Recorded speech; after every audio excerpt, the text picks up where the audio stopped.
eu queria que a gente lesse o Salmo de número 51, e nós vamos ler dos versículos 1 a 15.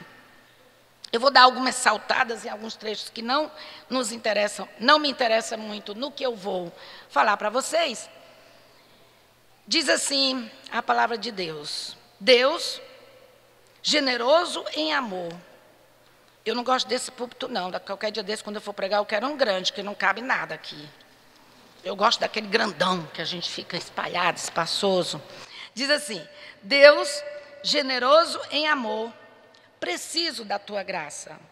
Deus, imenso em misericórdia, apaga meu passado sujo. O que desejas é a verdade, de dentro para fora. Entra em mim, então, e concebe uma vida nova e verdadeira. Purifica-me e sairei limpo. Não fiques procurando manchas. Cura-me completamente. Deus, faz um novo começo em mim.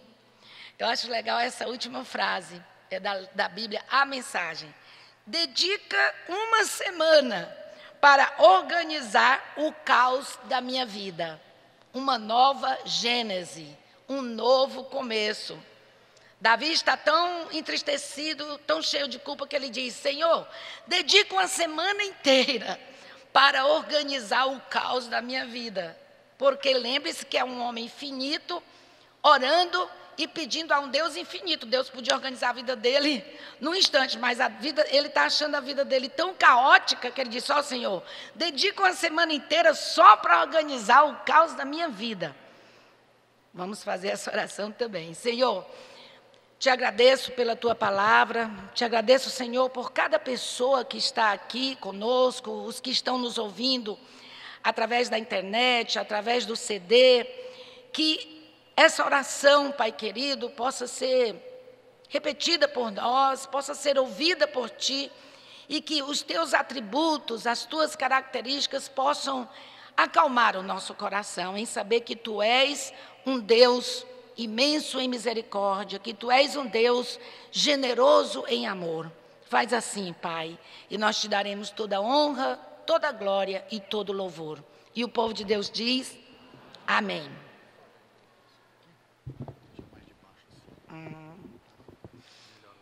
Obrigada. Existem inúmeras religiões. Quando a gente estuda a história das religiões, a gente vê a imensidão de religiões e de deuses, as quais, deuses e deusas, que a humanidade, muita gente, adora. Cada povo, na antiguidade, desde o início do mundo, criou a sua própria maneira de descrever o seu mundo, de descrever os eventos que acontecem na natureza. Cada povo nórdico, o povo africano, o povo brasileiro, o povo israelita, o povo do Oriente Médio, cada povo teve uma maneira de ver a Grécia, Roma, a mitologia grega. Quem gosta de mitologia, eu gosto muito de ler a mitologia grega e romana, explica o sol, o trovão, as tempestades, os tsunamis da vida, através dos seus vários deuses. Algumas pessoas continuam a crer naquilo que ouviram e que presenciaram e que sentiram. Outras migraram para outra crença e outras passaram a não acreditar em nada que se relacione ao sobrenatural. Eu, por minha vez, nasci dentro de uma família católica. Minha mãe era filha de Maria, meu pai era da Ordem dos Apóstolos de Jesus, um negócio assim, que usava uma fita vermelha com uma medalha no peito, devoto do Padre Cícero, como todo bom nordestino. Aos 15 anos, eu virei ateia, não acreditava em absolutamente nada. Saí da igreja, deixei de confessar, de comungar, de acreditar em tudo que antes eu tinha sido ensinada. E aos 20 anos de idade, passei pelo Espiritismo, passei pela Seixonoye, de ler. Fui a terreiros de Umbanda com a minha mãe gostava muito, antes de se converter, de ir a terreiros de Umbanda. Depois, quando eu fui fazer ciência da religião, estudei muito sobre as religiões de matizes africanas, mas, aos 20 anos, eu tive um encontro pessoal impactante com Jesus. Jovens da minha faculdade, eu fazia letras na época, eu era subversiva, não era comunista, mas era subversiva, contra a ditadura, ainda sou, e a gente soube que alguns religiosos estavam estudando sobre Deus lá no campus da minha faculdade. Aí eu reuni alguns amigos meus subversivos contra os coronéis, contra a ditadura, e disse, vamos acabar com essa reunião, porque a religião é o ópio do povo. Vamos lá, vamos encher eles de perguntas e vamos dispersar esse povo, porque a gente não está precisando aqui de religião, a gente está precisando lutar contra a ditadura. Vamos lá. E fomos. Ora mais, quem me derrubou foi eles, porque eu queria acabar com a reunião deles e comecei a fazer um monte de perguntas, e um monte de... A gente começou a perturbar mesmo a reunião do que se chamava Aliança Bíblica Universitária. Ainda deve existir, mas naquela época era muito forte. Tinha em todo o campus universitário, tinha uma reunião da ABU. E aí eles disseram, olha, a gente está manjando que você não entende bulhufas da Bíblia, a gente vai te dar um Novo Testamento, e como eu sou muito curiosa, eu comecei a ler o Novo Testamento, mas com o intuito de derrubá-los, com o intuito de destruir com a fé deles. E lá no Novo Testamento, eu tive, durante 5 meses, lendo o Novo Testamento inteirinho, mas eu lia para perscrutar, para derrubar esses religiosos. E, pois, não é que eu descobri uma pessoa incrível. E olha como Deus faz as coisas. Como foi que Jesus me fisgou? Jesus me fisgou através do relacionamento dele com as mulheres. Porque, na antiguidade, uma mulher não podia aparecer no átrio, não podia ir nem para a sala de visita quando um homem chegava para visitar o seu marido. E Jesus era amigo de quem? De Maria e Marta. Jesus deixou mulheres lavar o cabelo dele com as lágrimas, enxugar, lavar os pés dele com lágrimas, enxugar com o cabelo, tocar, uma mulher tocar no homem. Jesus falou com uma mulher samaritana, quando não deveria nem falar com mulher, quanto mais samaritana. E uma mulher que já tinha tido 4 maridos, e aquele com quem ela estava, nem marido dela era. E Jesus, aí eu fui olhando e digo, esse cara é muito legal. Aí eu comecei a me apaixonar por Jesus, e um dia, aí eu fui para um acampamento da ABU e eu digo, eu não vou me converter, eu não vou à frente, eu não quero, eu não... Levei minha irmã, levei um namorado que era ateu para esse acampamento, e minha irmã, que até hoje é agnóstica, né, não acredita em nada, agnóstica, e ela disse assim, você não vai cair na onda desses crentes. Eu digo, não, nós vamos só ouvir, nós vamos só perturbar eles. E meus irmãos, minhas irmãs, quando eu vi, eu estava lá na frente, aos prantos, eu estava lá atrás, para não, grudada na cadeira, eu não entendo como foi que eu fui parar lá na frente daquele acampamento, enfrentando a vergonha de enfrentar a minha irmã, de enfrentar meu namorado, que acabou o namoro, é claro, mas tudo bem, glória a Deus. Ele falou, ou essa reunião ou eu. Aí eu falei para ele, a reunião, e aí, tchau. Bom, mas depois eu conheci essa joia preciosa que é meu marido, né? Estava nos propósitos de Deus que a gente ficasse junto. Bom, vamos, olha Henrique.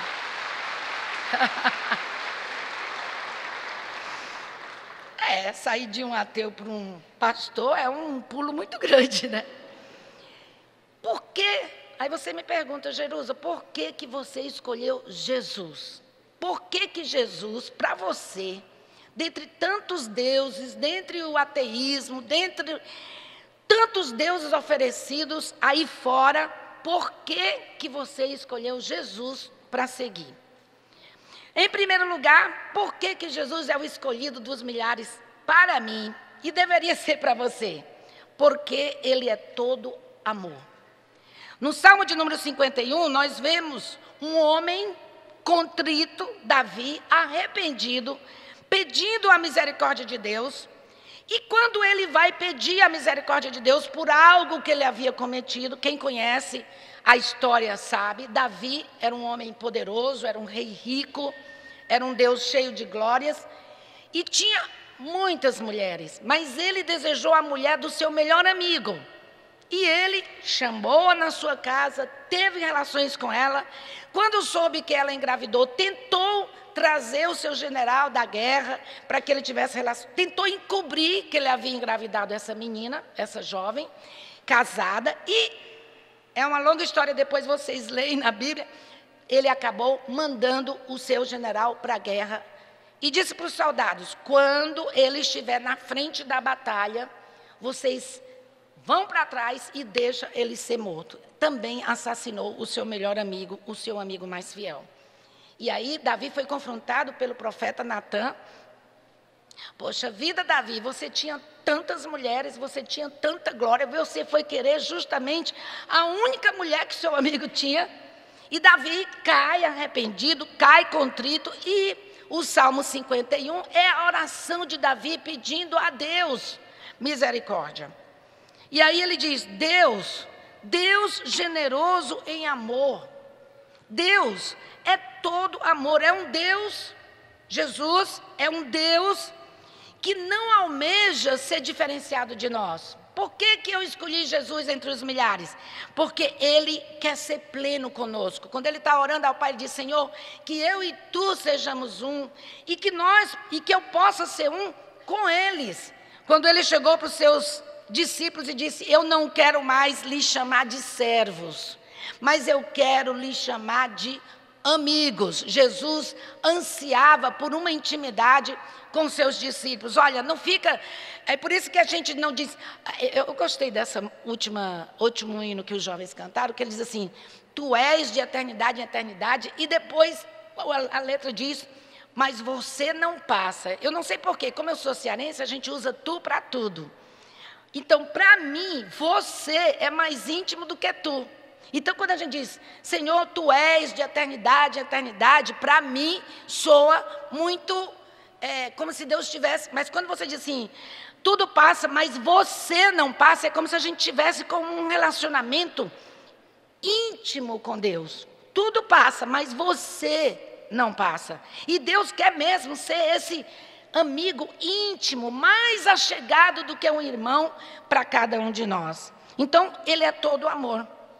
Quando nós casamos, nós usamos muito aquele versículo: deixará, pois, o homem seu pai e sua mãe, unir-se-á a sua mulher, e serão os dois uma só carne. A gente, então, leva literalmente aquele versículo e a gente fica querendo ser um com o nosso parceiro ou com a nossa parceira. Mas na terra... Aliás, o ideal para um casamento não é que você seja se fusione e que você perca a sua individualidade, que você seja um com a pessoa. Isso não é possível aqui na Terra. Nós não conseguimos ser um. Aliás, o casamento sadio é aquele que você considera o outro, e que você consiga conviver com as diferenças, que ele não sou eu e que eu não sou ele, e que a gente consiga, então, entender, compreender a maneira de ser de cada cônjuge. Mas com Deus é diferente. Com Deus, por Ele ser todo amor, por Ele querer essa plena intimidade conosco, Ele quer. E nós devemos almejar a cada dia sermos um com Deus. É por isso que a Bíblia diz: sede santo, porque eu sou santo.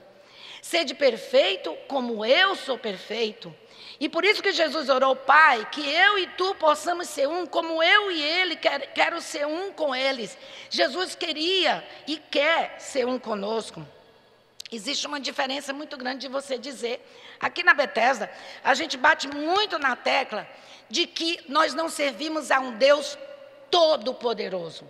Porque quando a gente fala de poder, a gente está falando de dominação, a gente está falando de destruição, mas nós seguimos a um Deus que tem um amor todo-poderoso. Antes de poder, vem a palavra amor. Deus é amor, porque é o amor que nos dá poder para fazer muitas coisas.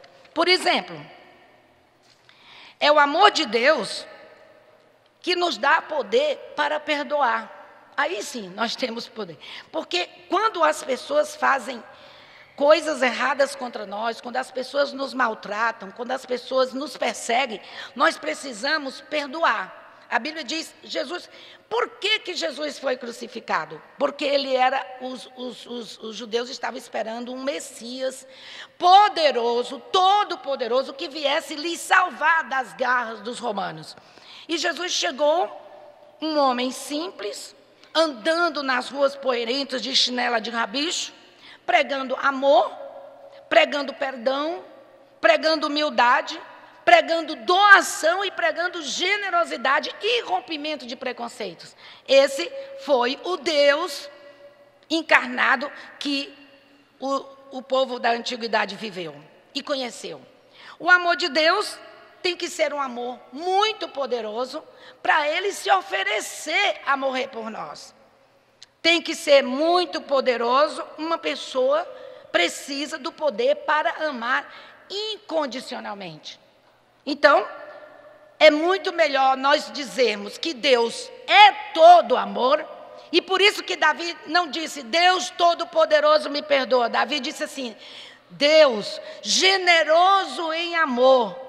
Somente o Deus todo amor poderia ajudar Davi a tirar a sua culpa, a tirar a sua consciência pesada pelos males que ele fez, não somente ao seu general, mas a todo o seu reino e a todas as pessoas que o rodeavam. Então, para perdoar, é preciso ser todo amor. E Davi clama a esse Deus todo amor. Por que eu escolhi Jesus? Porque Jesus é um Deus que nos acolhe. Há deuses que precisam de oferendas. Na Bíblia existem vários exemplos, na mitologia grega, na mitologia romana, na mitologia nórdica. Os deuses precisam de oferendas para se sentirem apaziguados. Há deuses que prometem vingança. Quando uma pessoa faz uma coisa ruim contra mim, eu digo assim, eu fico pensando no versículo que diz assim, mas Deus é meu vingador.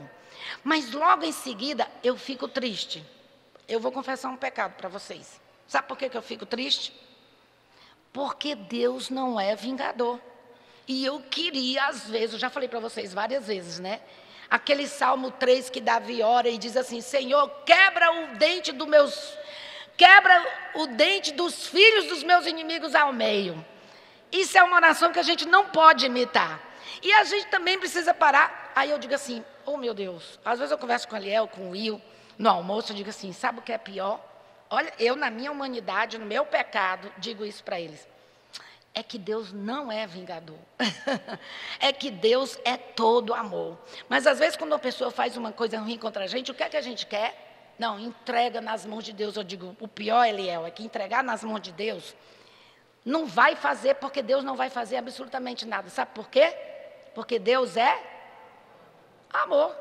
Não adianta você entregar seu inimigo nas mãos de Deus pensando que Deus vai te vingar. Não, Deus não vinga ninguém, porque Ele é todo amor. Amém. Porque senão Ele ia também se vingar de coisas ruins que eu faço. E eu faço coisas ruins, nós somos pecadores. Todos pecaram e somos destituídos da glória. Já pensou se Deus fosse arrebentar os nossos dentes todas as vezes que a gente pecasse? Ia ter todo mundo banguela aqui. Não é verdade? Então, amém, glória a Deus por um Deus que não é vingador. Deus não se vinga. Agora, nós, com as nossas próprias atitudes, claro, a Bíblia Sagrada diz, aquilo que o homem planta, certamente colherá.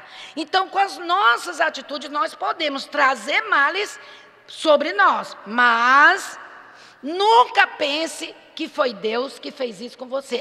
Deus não fez, Deus, eu estou passando por isso porque Deus está se vingando de mim. Não, nós não servimos a um Deus vingador. Ponha isso na sua cabeça. Olha só, Salmo 51, versículos 16 e 17. Diz assim, estou lendo na Nova Versão Internacional, não te deleitas em sacrifícios, nem te agradas em holocaustos, senão eu os traria. Isso é Davi, continua dizendo, eu sei que não adianta eu trazer sacrifício, nem holocaustos. Tu não és um Deus que precisas de sacrifício. Os sacrifícios que agradam a Deus, diz Davi, são um espírito quebrantado, um coração quebrantado e contrito, Deus não desprezará. O que é que Deus, esse Deus todo amor, esse Deus que acolhe, quer de nós? Que nós tenhamos um coração quebrantado e contrito quando nós fizermos algo que fere os princípios dele. Que nós fizermos algo que não seja amor, que não seja perdão, que não seja humildade, que não seja generosidade. Esse coração quebrantado dá culpa. Quando você faz algo e você pede perdão a Deus, a Bíblia diz que Deus não desprezará. Deus quer viver numa relação mútua, de dependência mútua conosco.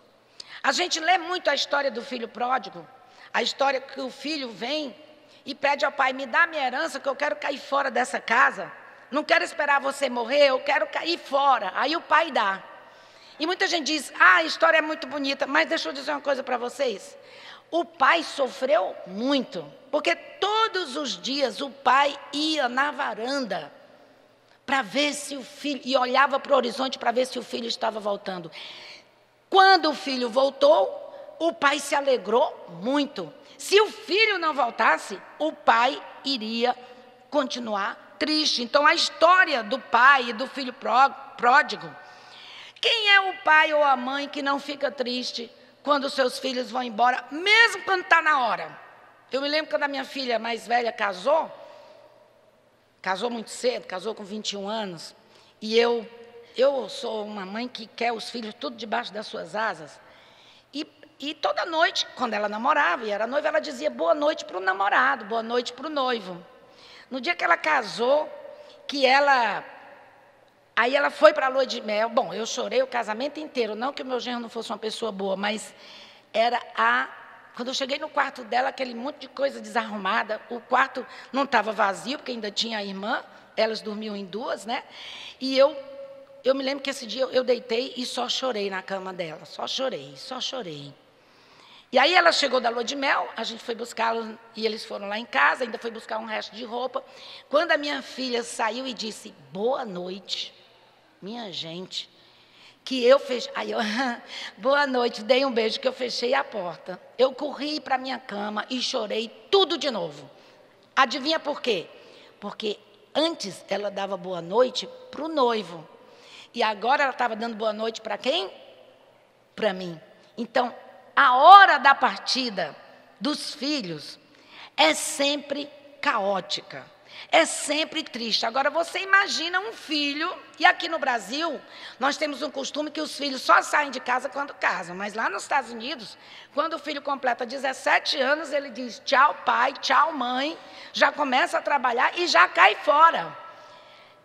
Como eu não sou americana, eu sou brasileira, eu esperava que meus filhos só sairiam de casa depois que casassem. Mas mesmo assim, mesmo sendo na hora de partir, o pai ou a mãe, que é esse tipo de pai, como o pai do filho pródigo, sente a partida. A gente sente a partida dos filhos de casa quando a gente ama, né? Quando a gente não ama, dá graças a Deus, mas quando a gente ama, a gente sente a partida. E assim foi com o pai do filho pródigo. Então, Deus também quer ter essa dependência mútua. Ele quer que você o ame da mesma maneira que Ele te ama, porque Ele é um Deus acolhedor, Ele é um Deus que acolhe os seus filhos nos seus braços, independente de quem nós somos.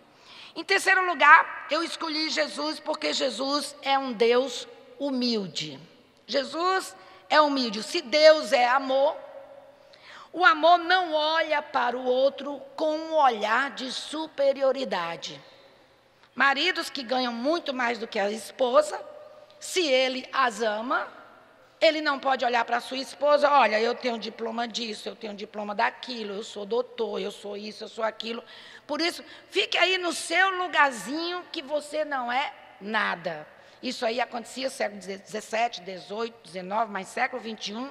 Quem ama não olha para o outro ser amado com olhar de superioridade.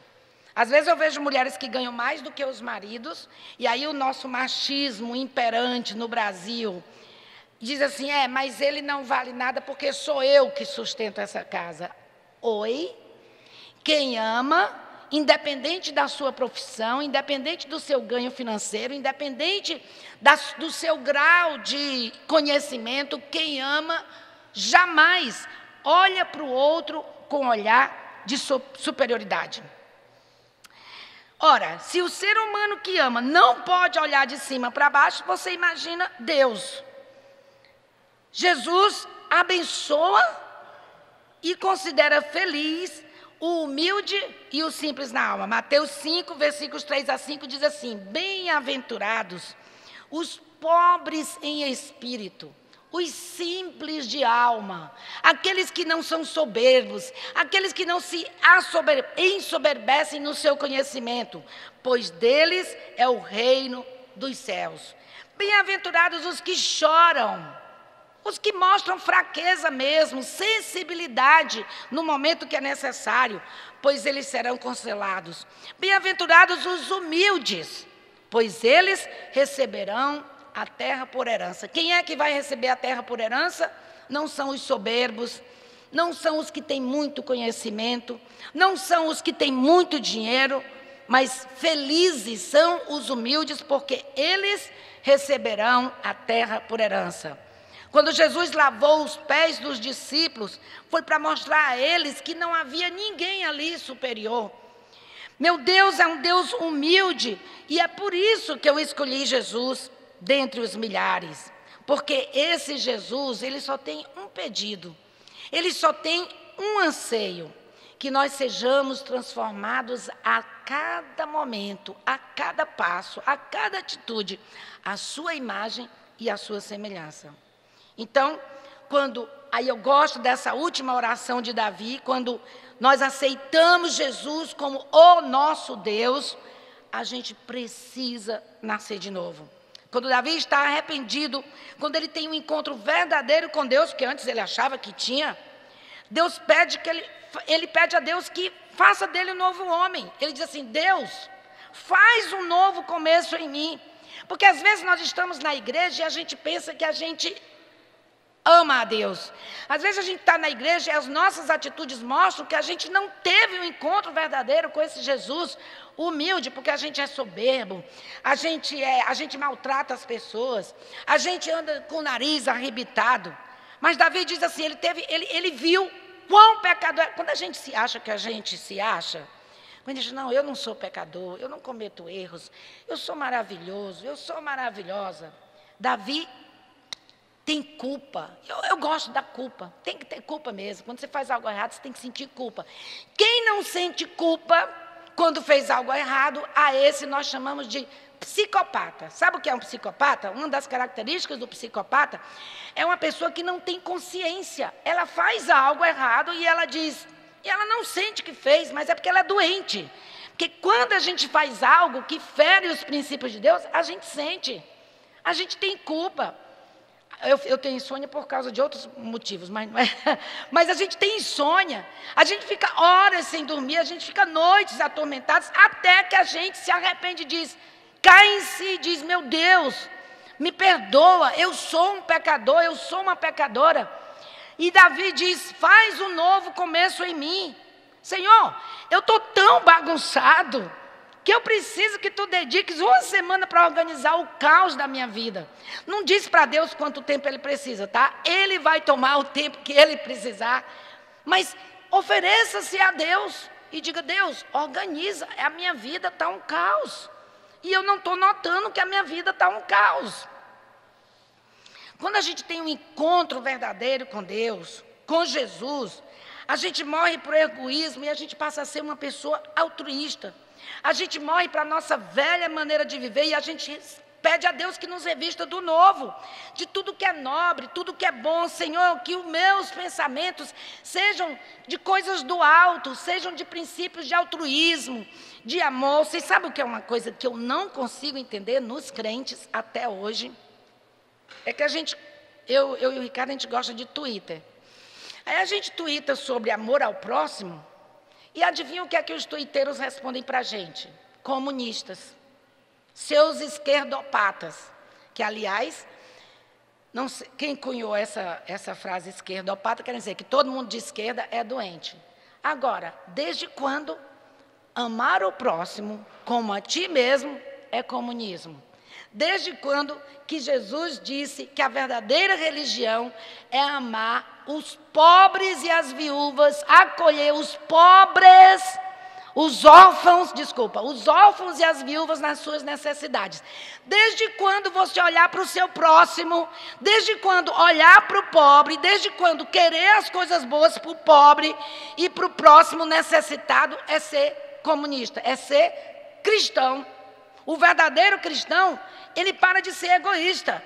Aliás, em Tiago, a Bíblia diz, se você tiver dinheiro e cobiçar dinheiro, que seja para você dividir. Leia o Novo Testamento inteiro e você vai ver.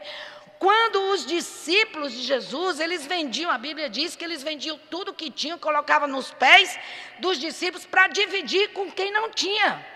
E uma vez Paulo exorta as pessoas que estavam indo para a ceia, estavam comendo demais e não estava deixando para quem chegava atrasado. E Paulo diz assim, ei, aqui é para a gente dividir.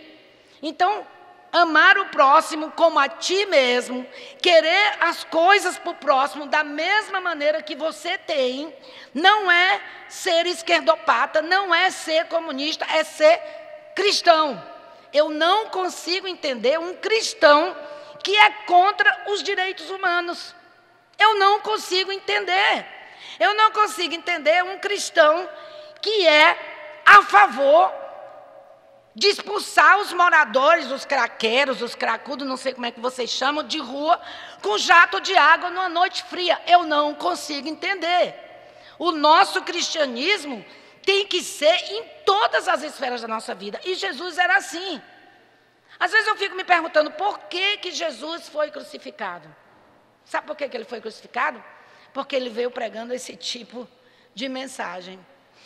Primeiro mandamento, amarás ao Senhor teu Deus com todas as tuas forças, de todo o teu coração, de toda a tua alma. E o segundo, igualzinho ao primeiro, é amarás o teu próximo assim como tu te amas. É a regra de ouro do hinduísmo, do budismo e do cristianismo. Faça aos outros aquilo que você quer que eles façam com você. Ame o seu próximo, faça com o seu próximo aquilo que você quer que ele faça com você. Então, o caminho do amor é amar. Quando nós aceitamos a esse Jesus simples, todo amor, humilde, acolhedor, a gente sai de dentro do nosso próprio umbigo e a gente começa a amar, a gente começa a acolher e a gente começa, sim, a sofrer e a se doar pelo próximo que está sofrendo e necessitado da nossa ajuda. Então, eu escolhi Jesus pela sua humildade, eu escolhi Jesus pelo seu amor, por ele ser, como disse Davi, generoso em amor, imenso em misericórdia. Não é um Deus de vingança, e sim um Deus de amor. Não é um Deus que tira a sua paz, mas é um Deus que traz paz. Não é um Deus que gosta de guerra, mas é um Deus de doação e não de exigência. Sabe por que a gente louva a Deus? Não é porque Deus precisa que a gente o louve, é para que a gente se sente bem. Falando de Deus e falando com Deus, a gente se sente bem louvando a Deus. Sabe por que a gente dá os dízimos e a oferta? Não é porque senão Deus vai se vingar de mim. Deus não vai se vingar de você se você continuar com a mão apertada. Mas é porque eu quero que essa obra continue. Eu quero que a Bethesda tenha programa de rádio, eu quero que a Bethesda tenha pastores para visitar, para amar, para fazer a obra de Deus. É por isso que eu dou 10% daquilo que eu ganho. Não é porque Deus exige isso de mim, é porque eu quero. É uma doação minha. Então, por esse Deus de amor, por esse Deus de paz, por esse Deus de humildade, por esse Deus que habitou entre nós, Jesus, foi por isso que eu escolhi Jesus. E eu espero que você também escolha Jesus na sua vida. Eu não quero os deuses que prometem vingança.